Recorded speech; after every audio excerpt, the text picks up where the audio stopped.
Religious freedom is a cornerstone of New Zealand's democracy. It is protected by law, but is also under pressure in our increasingly secular society. The law protects religious liberty, but allows the state to interfere with this right as long as doing so is justified in a free and democratic society. As our social values change, what is justifiable in our society changes too. Herein lies the challenge of relying on legislation alone to protect citizens in matters of belief and expression. So if the law isn't enough, how can we protect religious freedom? Before we answer this question, we must first ask why this right matters in the first place.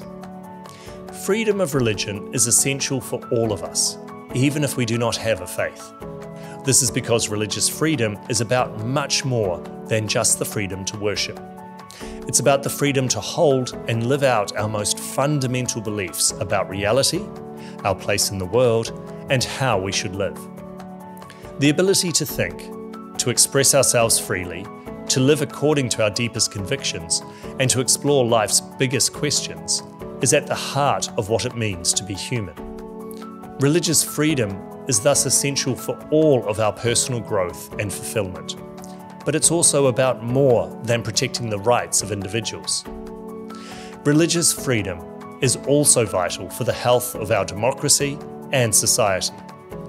Religious communities help balance state power by offering different perspectives and authorities.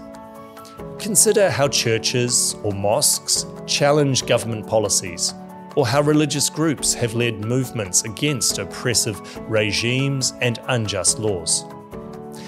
No government is beyond accountability, which is why the preservation of mediating religious institutions is in all of our best interests.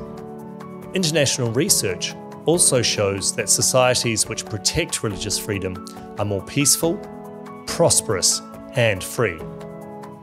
They suffer less violence between minority groups and the government.